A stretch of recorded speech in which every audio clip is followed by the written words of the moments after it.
What is up, everybody? DanDanTheFireman here. We have a sale going on. Go Drill 25 for 25% off of the digital drill booklet. Put this on your handlebars. I think it comes out to $11.25. Wrapped up his ride in a way he did. Check it out. Links in the description. He admitted to moving a bit too fast, not anticipating such a sharp turn, and braking too abruptly, leading to a slide.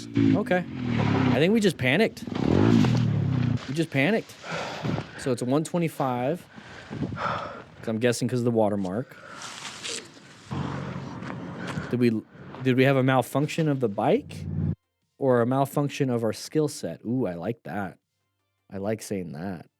A malfunction of the bike or a malfunction of the skill set. We'll work on that. Moving a bit too Make some fast, t-shirts or not something. Anticipating such a sharp turn and braking. So it's a sharp turn, but I mean, we're going 66. At least that's what it looks like. Slide. We could have made that. We could have made that. So a little bit of a panic. So this is a brown stage moment. Now it's a little bit of panic. Now, what does brown stage really teach you? It just teaches you that there's other skills that you still need to learn to handle common riding scenarios. This is an easy turn once you have the skill set. So if we're failing the turn, it's because our skill set just isn't there yet. It's not a failure that we're a bad person. Let's not add morality to some of these mistakes. It's just a mistake. And it's something we can learn from. And the thing that we can learn from this one specifically is, yeah, there was a panic. We didn't make it through the turn, but he utilized the skill set he does have, which is to brake in a corner, which they teach you in MSF. Brake into a corner so you can slow down enough. Hopefully you don't crash, but he did crash. So he utilized his braking skills, but he didn't have the turning skills. And so that's what brown stage teaches you. And that's what these videos are hopefully teaching us, is that cool, braking, on point. Turning, not so much. So maybe we should go out and practice our turning a little bit more. That's it. There's no morality to it. You're not a bad person. You're not bad. You just didn't have the skill. And once you start going with that mentality, then you realize, oh, there's no shame, guilt associated with it, and I just have to learn a little bit more. And learning is something everybody can do. I crashed my Indian Scout Rogue. No, those are good bikes. I love them. Oh, he tried to brake. That would happen to anybody. That would have happened to anybody. Not anticipating an idiot doing that. We are passing people though, I think, because you see the headlights in front of us. So, I mean, there is some stuff we could do. Slow it down when we're passing, but definitely not anticipating that. I think that guy was doing a U-turn, like he was doing a 3-point turn to get around. Because he's going to run into the bus stop. No, you weren't anticipating that. So we were passing. Guy was an idiot too. That sucks. I was overtaken in a bus lane, and when I got past him, he used his horn, so I stopped at the lights. Okay. So you overtook, and then the person behind you honked the horn. Let's make sure we're in a good position for safety. And we got some angry people. Okay. We'll move on. Non-issue. All right, Spando. That's the name of the Pando. Our Pando. LA Moto Girl. Wait a second. I was trying to read her name. So that was a right turner, comes out, first available lane. Switches over. Rev bombing. And then positioning for safety. So positioning for safety is what saved you. Because rev bombing didn't. Putting yourself in a new position. Gotta watch out for the car that's in that lane too. So I think braking would have solved it. And you can lane filter or split in... You can lane filter and split in California. All right, so we gotta... So what happened here? Okay, so that person is... What are they doing? What is that car doing? So when you see this, that's not good. Get yourself in a good as best you can position for safety, and then you're gonna have to be very careful around this turn. But maybe, I don't know. It's just kind of right there. Oh, and it ran her over.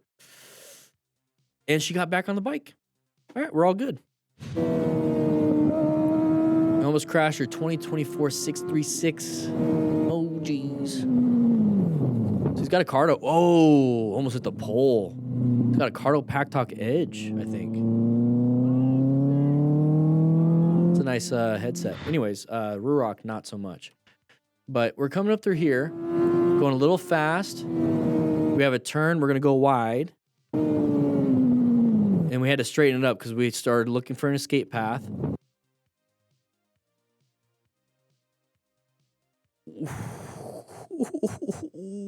So many people have died wrapping themselves around poles. I just talked about that yesterday. There was just a story. 2 drunk girls, back when I was in Yuma, 2 drunk girls, same thing on a turn, wrapped themselves around in a car, wrapped their car around a light pole. Light pole didn't move. They're strong. Sometimes they shear off, but it was strong, wrapped it around. Thankfully, it wrapped around the back. So it was a 4-door car. Thankfully, it hit the back door, so it wrapped around that. If it wrapped around the driver's side door or the other passenger door, it would have killed the people in the front. So nobody got killed, and I don't think they were ejected either, but it happens. It happens. Going too fast around corners, either because you're drunk or just got a brand new 636. Hit some trees. Thankfully, didn't panic too much. Got back on the bike. Or back on the road. Let's learn from that, guys. Don't go too fast. Here we have a great example showing why it's crucial to maintain a safe distance, especially on windy roads. Okay. Especially in windy roads. Oh, geez. That's like one of those stunt drivers where they hit the thing to do the flip. So, time to rescue. You want to rescue anybody? Or ensure your own safety. Make sure we don't get hit. Pull off in there if you can. Get your rescue pack out. What happens when they race in the mountain? Yep. That is what happens. So they're crawling out. That's good. They're moving. That's good. If they self-extricate, it is what it is. You really don't want to pull them out. Is there more people in there? Excuse me, what are you doing just now? Can you tell me why lying me? Me? Yeah. Why? What happened? Tell me. What happened to me? We were on the back. No matter what, somebody's going to try to find someone else to blame for their own mistakes. That's the world we live in. That's the world we live in. It's embarrassing. All right. So they weren't even, racing, okay. They're in traffic. He just failed to negotiate the curve. He went a little too wide. That looks kind of cool though. Should this be the screenshot? Maybe this is the screenshot. Like, all right, that's good. They will do that. That'll be the thumbnail.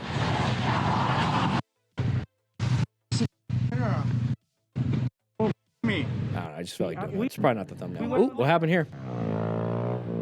Okay, so we looped it or dumped it. Lost balance.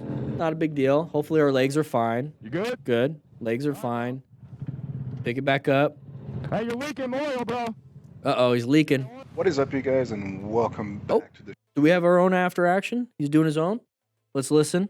channel. Today I wanted to make a very particular video relating to how do you guys deal with idiots when you're riding. Whether you're riding in a group, whether you're riding on your own, like I drive. Wait, so deal with that? Is that how... You already did. He stopped. He didn't. Did he hit you? Did he bump you? Is that why we checked our license plate? When you're riding, or is he just looking at the gap? Because this isn't a problem to me. Because I'm not getting hit. Like, sure, go ahead if you want to be close. Whatever. Some people are just terrible. It doesn't happen all the time. It's a life tax. You're gonna have to deal with terrible people sometimes. That's the tax you pay for in life. You know, if you pay taxes now, geez, taxes are crazy right now, but let's say there's a 10% life tax. 90% of the interactions that you deal with every day, 90% of the people you deal with every day is what you get paid. You just pay 10% of your 100% to idiots. 10% of your life is going to be idiots. It's a life tax. And so this is one of the 10%. So to me, it's like I'll gladly pay 10% to these idiots in my life if it means the 90% that I spend my 90% on, right, your money, is on the best people in the world. Are you riding in a group or are you riding on your own? Like I drive. And it also goes back, you know, so 10% I wish, right, Seth? So if you're living in an area where it feels like you're paying 40% tax, it might be time to move. Same thing with relationships. If you feel like you're paying like 50% or it's like you're in a communist thing where you have to give everything to that one person, it might be time to move. It might be time to end that relationship. Get to an area where you're keeping most of your life energy and not having to pay 40% life energy tax. Here we go.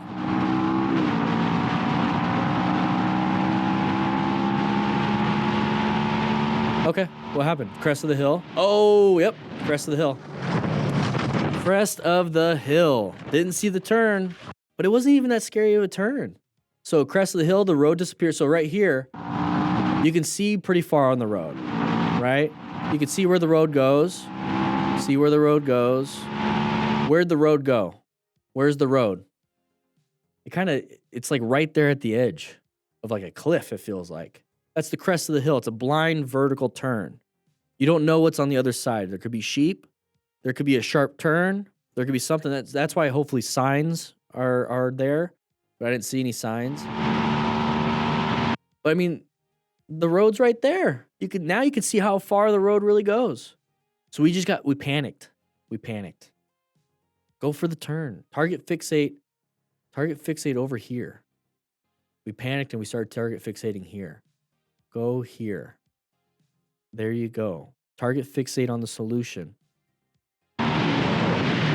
Target fixation is just where your focus goes. So if you focus on solutions, you're going to find solutions. If you focus on problems, you're going to find problems. If you focus on the wrong things, you're going to get the wrong things. Focus, target fixate, different name, different term, on the solution, which is the rest of the road. All right, let's see what happens here. This rider decided to accelerate abruptly at one point, making a costly mistake. In this case, fixation was the main reason for the fall. Sorry, you probably heard that. A little congested. Oh, can't see much. I think that headlight needs to be adjusted. Look how the headlight is pointing down. You want the headlight to be pointing here. Yeah, this headlight is like just this. If your headlight is that terrible, turn on your brights. So then your headlight is doing all this too. Yeah, that headlight is not... And you can adjust your headlight. If it's pointing too far down, you can adjust headlights. Case target fixation was the main reason. You can't see anything. Yeah, look at it. Look where the headlight's shining. He just didn't see the turn, and he was just speeding through. Oh, what happened here? Stay on the road, stay on the road, stay on the road, stay on the road. Swerve back in your lane. Good job. Oh, geez. Thankfully, he's got an adventure bike. Hey, went on a little adventure, guys. A little magic memory here. Adding some turmoil and some scary stuff to a normal ride. Guess what? Now we're going to remember this ride for a long time. Why you should pay attention while riding. Okay, brakes. Good job. He's listening to the Black Keys. It's a good band. So everyone stopped for a reason. Why is everybody stopped? The budget. Oh, geez. And so we can apply the brakes. We're going pretty slow enough, but it's a Harley, so probably no ABS. So you're going to have to squeeze it really well with progressive braking. Accelerating out of this. Hopefully we can make it. Harleys aren't the greatest at that. Kind of bad spot. We got lucky. going on? We got lucky. And thankfully he said sorry. That was completely my fault. Good. Okay. So now you're gonna learn. Do you have like one? Take accountability. Remember this car. Okay. We're in a box spot. I don't like this. I think so. Are they gonna back up into us? Nope. Okay, good. Okay, we're remembering the car. Did we just pass in front of him? Was that the car? We just did that in front of him?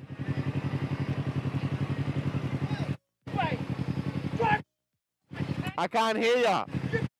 What? I can't hear ya. All right, moving on. Hey, we're at a track. Low side? High side. What do you guys think? High side or low side? Oh, high side. Got flippity flopped over. Full gear into the Very common and side of the pedestrian. where drivers completely ignore yielding while turning left. Okay, so left turner.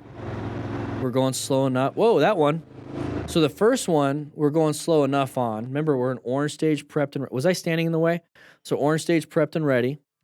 Okay, we see that. We're going to apply a little bit of brakes because they're going to be going there. And then we had a second person come out.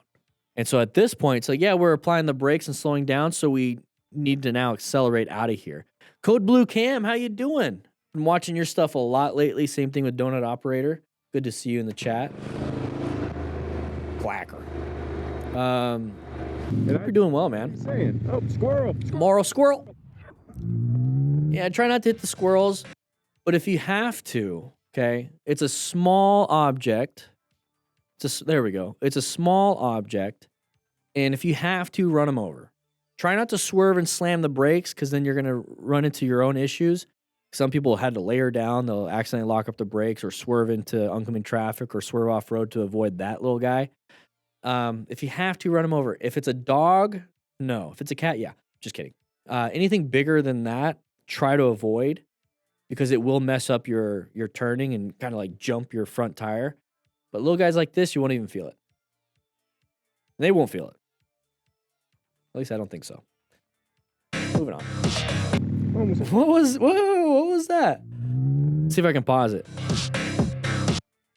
Oh, geez. At least he's from America.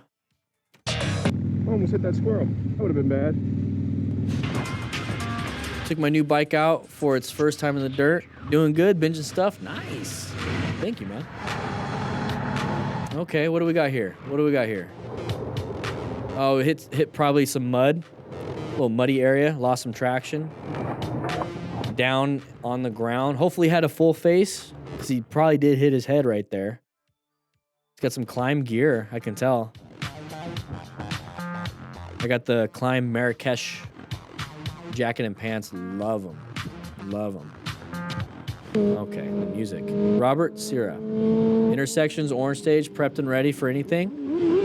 We got a tree in the back. Must be Christmas time. Good job slowing down, but rev bombs don't help out, remember? Dude pulls out in front, had to dodge and brake a little bit. Okay. Side of the vehicle. You see it. Good job with the swerve. That was good. So this is an orange stage situation. Okay, remember we're planning our ride. So we're positioning for safety. We have a good position right now. It's fine. We got to escape to the right, escape to the left in our own lane. Locate hazardous situations, assess and navigate. So we're locating this hazardous situation. And the reason why, let's bring that back up. P is yellow, L-A is orange, N is red. Now, you guys know what that means, right? Why is it that color? Okay, once that goes, we're going to show you real quick. So the color code stages, we're yellow stage, we're zoned in, just enjoying the ride. We're constantly scanning, but good situational awareness. Bring that back up.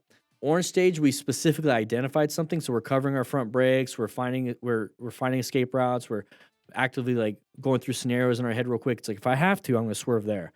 Let's bring it back up. And red stage is you're actually doing something. Okay, you got to do something. It's usually the right thing. Brown stage, you do the wrong thing. So when it comes to planning a ride, position for safety, you're constantly finding that easy yellow stage stuff. Locating, that's when you're kind of on high alert. And then assessing on high alert, because you're determining if they are threats. And navigating, you're having to do something. So here, though, intersection, we see a side of the vehicle, I don't see anybody in the left turn lane, right? In that middle lane right here. Nobody's there, so that's good. But we have those sides of the vehicles. Those are when we're talking about positioning for safety, locating. So we located intersection. Now we're going to assess relevant threats. So this is a relevant threat. We're assessing if they become active threats. So once it's like, pattern recognition of side of the vehicle, I'm assessing, it's an intersection. My gut's telling me, cover brakes, get ready for escapes, get ready for whatever I need to do. This is what we're doing. Maybe even slow down just a little bit so I can buy myself some thinking time if I have to. And then when it comes to red stage, which is what he does here, now it's an active threat, right? Starts to pull out. So now it's an active threat. How are we going to navigate this? Look at the space cushion we have, though. Imagine if we're hauling ass. It would be a completely different scenario. So we're going at good speed. We're prepped beforehand. We know what we're supposed to be doing. He's applying the brakes right now.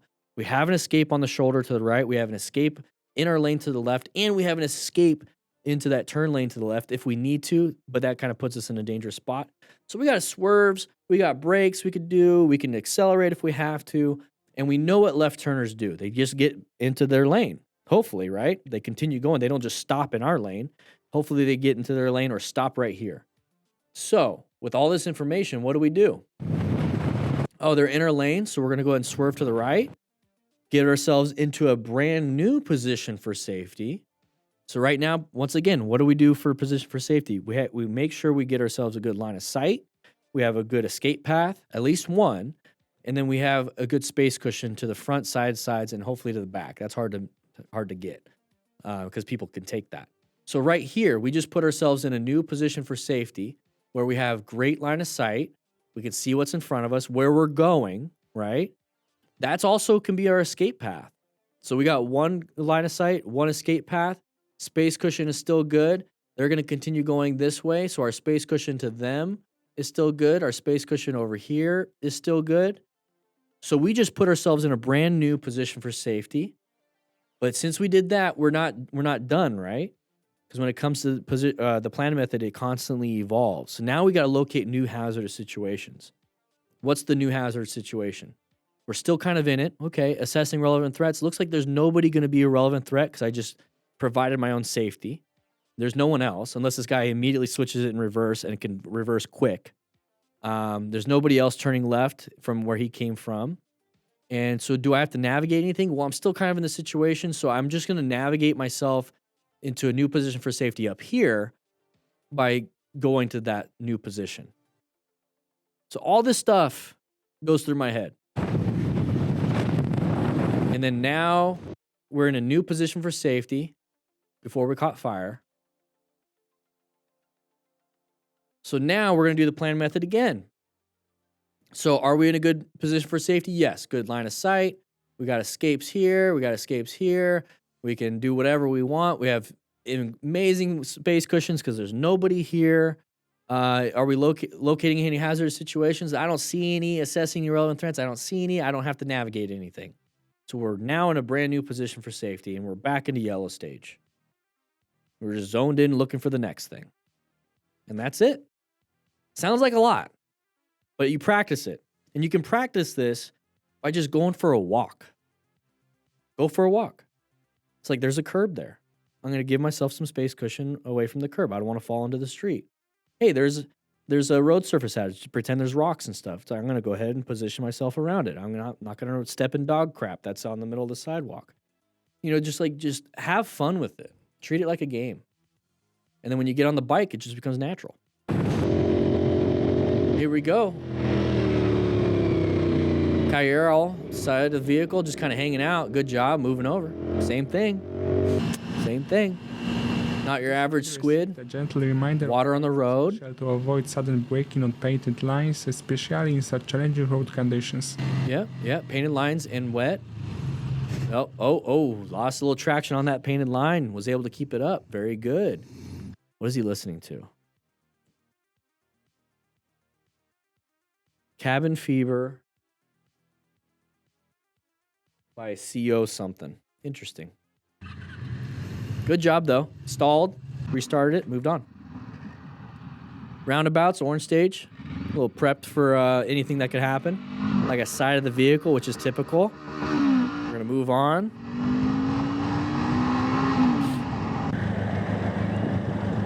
My Moto, I love that. Motostars uses, got lucky. Motostar uses fire transition and Dan and the Fireman puts them out. Coincidence? I don't think so. Cabin Fever by Corpse BB. Interesting. Never heard of it. All right, so we're going to move over. That was an open lane pattern. Look at open lane pattern from our point of view. The Tesla is going slower than the flow of traffic.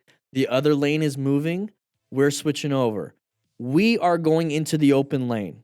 This isn't something that other people do. We do it too. So just understand that. So if you do it, these motorcycle riders do it. If we're getting mad at other people doing it, are you getting mad at yourself? No? So then don't just now start getting mad at yourself. Just translate the fact that you're not getting mad at yourself to other people. Don't get mad at them. Just know that it's a real thing. Open lane pattern. And we just kind of got stuck. It wasn't the best decision. That's all. Got lucky. Open lane pattern again. We switched over. Watch out for anybody doing the same thing right now. Open lane, open lane, open lane. Okay. Having some fun racing.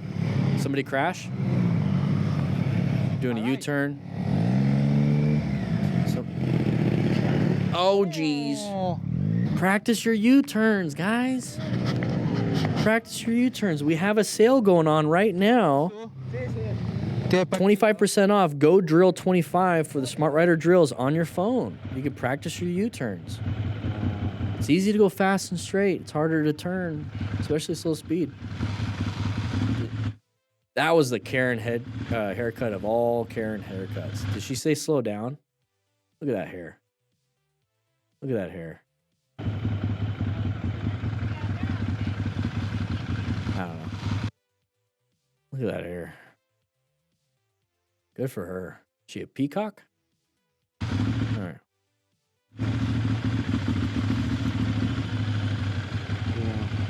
So, lost rear tire traction maybe. Slid out after the turn. That's your mom, bam, bam, bam. Sorry. Sorry that she's your mom. Skid mock. Here we go. Hey, this looks like fun. A little small track. I would love to go to a small track like this. Imagine building one on some land that you own, and it's like in your backyard. You're just having fun. New rider almost wrecks on Roundabout. Okay. Oh, we're in a car. Wait, is that a stretched? Oh, I thought that was a TW. Just based off the headlight. I was like, no way he stretched a TW. That feels stretched. Is it stretched? I don't know. What are we listening to? Anyways. So, wet roads. Good job with the left turner. Braking. That person recognized. But yeah, that kind of sucks. That would suck if you got hit. But with that said, hope you guys ride safe, be safe. Once again, the sale is going on for the drill booklet, the digital version. Let's go ahead and do this. The digital drill booklet up until the 26th. So you can get this for like $11.25 internationally. Go out there, practice in the parking lot. Put this on your handlebars. That's why I have it like that. So you can just practice and look. But with that said, hope you guys ride safe, be safe, and I'll see you guys later.